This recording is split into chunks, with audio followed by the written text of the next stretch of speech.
Dear Kenyans, members of the press, first I want to express my greatest thanks to Almighty God for the far we have been over for the last nearly 2 years since my legal removal from office in October 2024. Those nearly 2 years of being condemned and hard have not been easy. We have had an opportunity before a 3-judge bench of the High Court, whose unfavorable decision is now out, but the fight is still on. To my family, Reverend Dorcas Rigadi, my sons Kevin and Keith, I thank you most sincerely for standing with me all through. To the millions of Kenyans who have stood with me in solidarity, I say thank you, and I'm greatly indebted to you. To my legal team led by Senior Counsel, Honorable Paul Moite, I want to sincerely thank you for your great representation. Your strategy, professionalism, and dedication made all the difference. I also thank the several independent counsels who litigated various petitions on this on behalf of Kenyans. I'm incredibly grateful to have had you on my side and the side of Kenyans. To the millions of Kenyans who believed in me, stood with me every step of the way, I cannot thank you enough. My heart is full. Your love has been overwhelming. To my core principals, Honorable Stephen Kalonzo Musyoka and Eugene Wamalwa, before, during, and after the impeachment, you have been with me every step of the way. To my core principals of the United Alternative Government, you have been a family to me. To the senators and MPs from across board who stood with me, you are harassed, intimidated, but refused to succumb to bribery. May God bless you. The journey has just begun. To the innocent civil servants, including gardeners, cleaners, tea girls, office messengers, who suffered the brunt of this regime, you are harassed, intimidated, threatened, and embarrassed. Justice will be served one day. This ruling was about you. I know it still pains you, but I thank you very much for standing with me and my family all along. May God bless you and your families most sincerely. We stand here today with tremendous respect to the judiciary of our country. While we respect the ruling of the High Court, we totally and fundamentally disagree on the interpretation of the law and application of facts. The long-standing legal principle of natural justice and the right to a fair hearing has been trashed and ignored in broad daylight.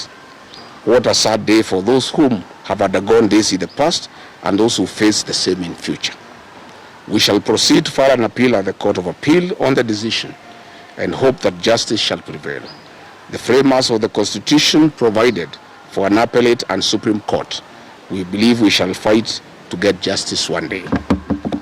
Dear great people of Kenya, just like the millions of you, I'm shocked by the 350-page decision of the 3-judge bench of the High Court of Kenya, pronouncing itself and holding that my right to fair hearing under Article 50 of the Constitution was violated, and then ironically purporting to uphold the impeachment.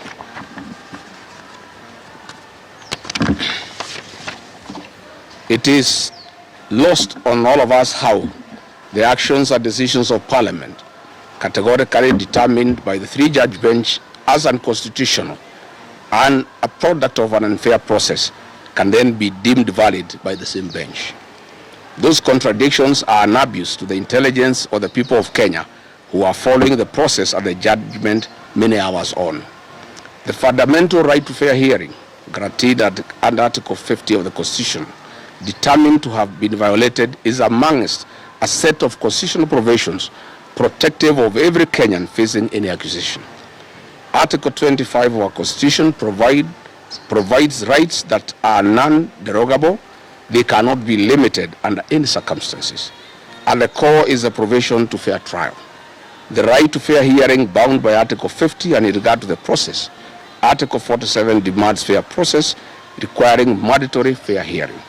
We strongly observe that the impeachment process was found faulty by the 3-judge bench for failure to respect my right to fair hearing in the violation of Article 25, 47, and 50 of the Constitution.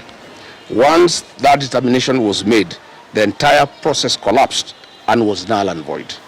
There was no impeachment. There was a constitutional coup and abuse to the people of independent Kenya. The three-judge bench was obligated by operation of the law on determination of violation of the Constitution to set aside the impeachment. The decision by the bench to then purport to uphold the impeachment in the face of its decision of violation of the Constitution is in itself a violation and derogation of its responsibility under Article 165. Decisions made in violation of the Constitutions are null and void.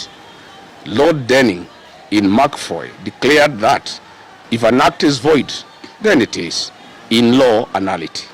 It is not only bad, but incurably bad. You cannot put something on nothing and expect it to stay there. It will collapse. How then would a three-judge bench argued that the non-derogable right to fair trial was violation in the impeachment process? Then they turned around and tell the Kenyan people that regardless, the impeachment was valid. What a paradox. Dear Kenyans, we recall that on 31st October 2024, while setting aside conservatory orders issued by the High Court, this very bench gave an undertaking in open court that there did not exist any violation without remedy or outside the reach of the court. They further argued that in the event and as a consequence of setting aside the protective conservatory orders, they determined that if the impeachment process was unconstitutional, they would reverse any actions and decisions taken pursuant to the impeachment. The Attorney General gave the same undertaking through counsel Professor Gedu Muigai Emeritus. 2 weeks ago, the Honorable Justice Ogola, the presiding judge, categorically stated that the petitioners could not restrain it on the remedies on finding of the unconstitutionality of the impeachment, including the possible reinstatement as a deputy president. Further, on seeking of conservatory orders initially, the High Court insisted that petitioners should allow the parliamentary process to complete since any decision would be amenable to judicial review. It is then astonishing that in this judgment, after pronouncing itself and determining that the impeachment process violated my right to fair hearing, the three-judge bench purported to hold that the impeachment was nevertheless valid and permanent. In yet another paradoxical determination, the bench decided that the Senate failed to follow expected constitutional impeachment process by refusing to use a required select committee. The Senate instead moved directly to plenary. Then, for no determined reason, in a single sentence, claimed to be bound by the Supreme Court decision in Sonko case, which was in regard to impeachment of a governor, and which decision the bench went on to distinguish. This was exceptionally incomprehensible. Dear Kenyans, in this regard, earlier today, I held a consultative engagement with my legal team led by Senior Counsel Paul Kibuge-Muite, and we have clearly analyzed the judgment and have instructed them to challenge this judgment at the Court of Appeal. For avoidance of doubt, I moved to the High Court to fight for my rights and those of Kenyans who participated in the 2022 general elections that have been violated. My prayer was to seek the quashing of an illegal process of impeachment. It is only after the determination of illegality, as has already happened, and setting aside of the impeachment, as should have happened, we were to consider asking for damages for constitutional violations. The 50 million Kenya shillings awarded to me is an insult to my fundamental rights and freedoms and a mockery of the Constitution. We are not interested. Money was never the issue here. Justice and constitutional supremacy was. I am one Kenyan leader who will not and cannot be swayed by promises of money to allow violation of the Constitution. I stand as a matter of principle to protect constitutional rights and defend the Constitution. This is an oath that I sow, and Kenyans know me for that. If I was interested in money, Mr. William Ruto had offered me 2 billion Kenya shillings in an effort to entice me avoid impeachment and choose resignation. But I stood for my rights and that of over 7 million Kenyans who voted for me. I rejected this offer and faced the National Assembly. This is in public domain. No offer, no amount of money can stand between me, my rights, and the rights of the citizens of Kenya under the Constitution. So if I could reject 2 billion, offering me 50 million, is a serious joke. And a retired principal called me last night, listening to the judgment, that my rights were violated, but if the impeachment is vacated, there will be a constitutional crisis because there will be 2 deputy presidents. And this lady who has gone to school summarized the whole argument in a very simple manner. She told me it was like a man who wants to take your wife and organizes with the police to prefer false charges against you, connives with the magistrate to have you imprisoned so that he can take your wife. And then you are imprisoned without undergoing fair trial. While serving your sentence, you move to the High Court to challenge the imprisonment. And the judge of the High Court comes to the conclusion that the imprisonment was unfair, it was wrong, because he was not given fair hearing. Then the judge goes to pronounce that he is unable to release the prisoner because in his absence, his wife was married by another man. And if he releases that man to go back home, there will be a crisis in the village because there will be 2 husbands.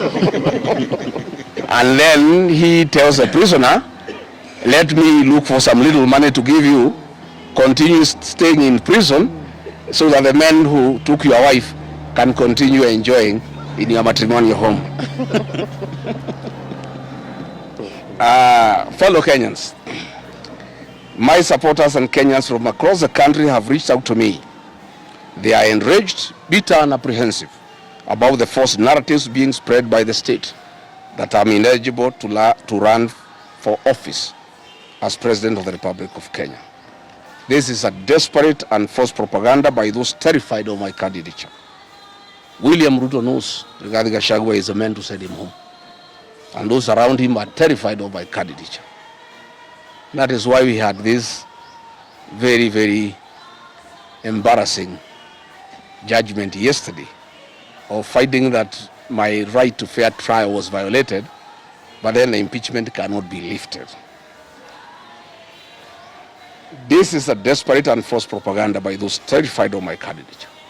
Article 99, sub-article 3 of our Constitution provides in clear and ambiguous terms that no reason, no person shall be barred from vying as a candidate in any election unless and until all avenues of appeal are exhausted.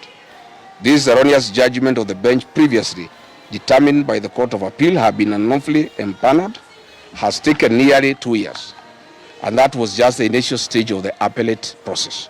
I will be vindicated by the Court of Appeal, hopefully, once again, with a further protection at the Supreme Court still in my hand. I wish to confirm to my supporters across the country that I'm eligible to vie as a presidential candidate, and I'll be on the ballot on the 10th of August 2027, should the formula that will be agreed upon by the United Alternative Government favor me as a single presidential candidate. When I was hounded out of office in October 2024, I retreated to my village in Wamonyoro and held consultative engagements with the people of Kenya for 4 months, including men, women, millennials, Gen Zs, the clergy, lay Christians, professionals, business people, retired civil servants, and opinion leaders. And after exhaustive consultations for 4 months, talking to more than 15,000 people, I was instructed to form a political party, solidify Mount Kenya political base, and look for friends across the country. This I have successfully done. The mountain is united to a man, and we now have arguably the most popular political party in the country, DCP. My support base is consolidated in totality, and I have looked for friends across the country. My supporters have now instructed me urgently to embark on the implementation of our joint strategic stance from the Wamunyoro residents for a period of 45 days. After a tour of Western Kenya, where I want to go and support my deputy party leader, Cleo Malala and Eugene Wamalwa over the weekend, from Monday, I'll come in Wamunyoro village for 45 days to start exhaustive and extensive consultations with my supporters and opinion leaders and stakeholders on the formula of identifying a single presidential candidate to face President William Ruto. Following the High Court ruling, my 60-member caucus of elders and professionals, including the clergy and the youth who advise me on political, social, and economic issues on a daily basis, held a virtual meeting last night following the judgment that was reached by the 3 judges. And now they have instructed me as follows: that the work of political mobilization to remove President William Ruto from office is complete, and there is no need for further political mobilization. They have now tasked me to engage of what in their view is of utmost priority: the identification of a single presidential candidate to face President William Ruto. They have asked me to move to Wamunyoro and meet stakeholders, opinion leaders, and all the people who matter in our political formation to seek their mandate and authority to initiate negotiations with my core principles with a view of identifying a single presidential candidate. They have instructed me that having a single presidential candidate against President William Ruto is not negotiable and is the only way to liberate this country. And they have asked me to stick to that commitment.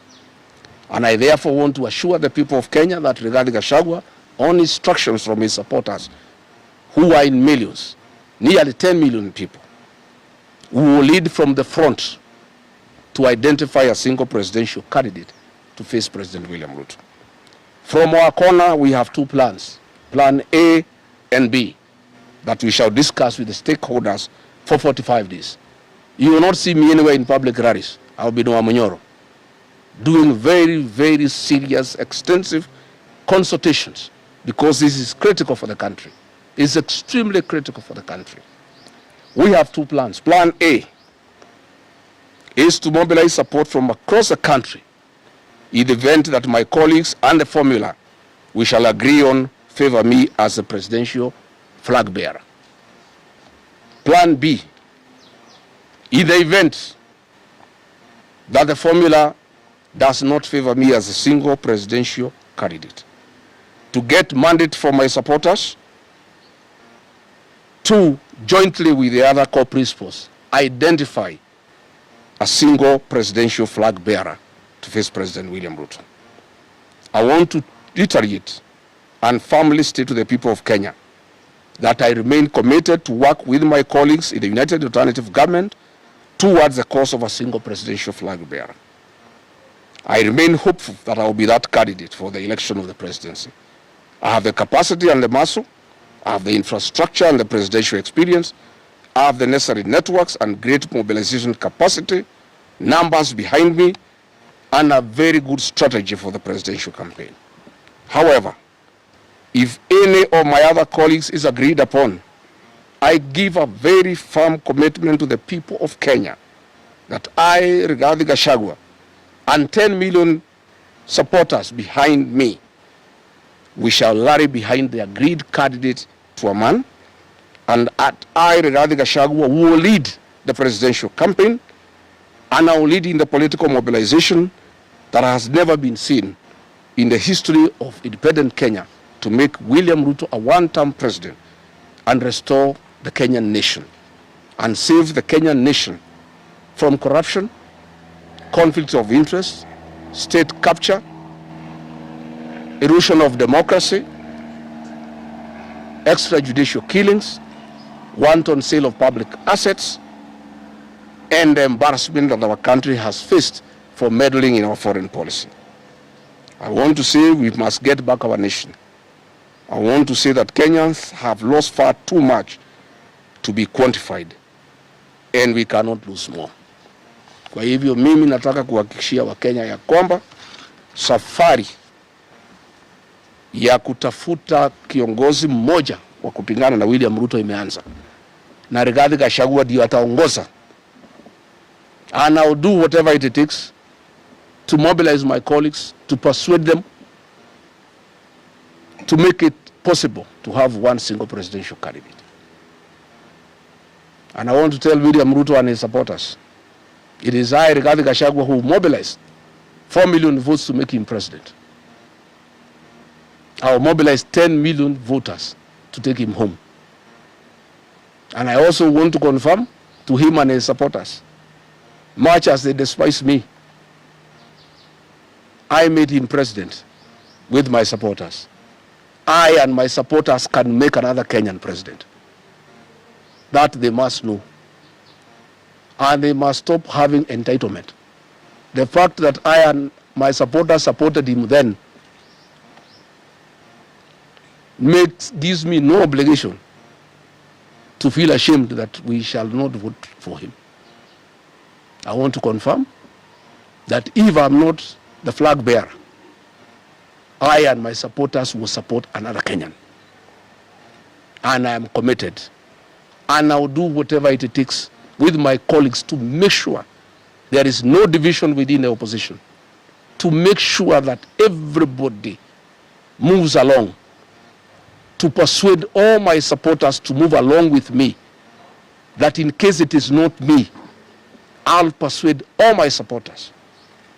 All my supporters, including President Uhuru Kenyatta, who is my supporter, that all of us from our support base will put our vote in one basket in favor of the agreed presidential candidate, be it Rigathi Gachagua, be it Kalonzo Musyoka, be it Fred Matiang'i, be it George Natebea, be it Eugene Wamalwa, be it Edwin Sifuna, be it Martha Karua, it does not matter. Once we agree, and we shall agree, and I can tell you the commitment is total, we shall move on. I have left the issues of court now to my lawyers. I have no other responsibility from today. It is to make sure that we have one single presidential candidate against President William Ruto. Once that is achieved, I will then get back to the ground and start political mobilization. But in the meantime, after this weekend when I go to Western, you will not see me again in political mobilization. We are moving now into the phase of strategy to identify one single presidential candidate, and then after that is done, we start the work of political mobilization. Asanteni sana. Hakuna maswali. Nafikiri is very clear. Yeah, bana. It's very clear. It's clear. Karibu.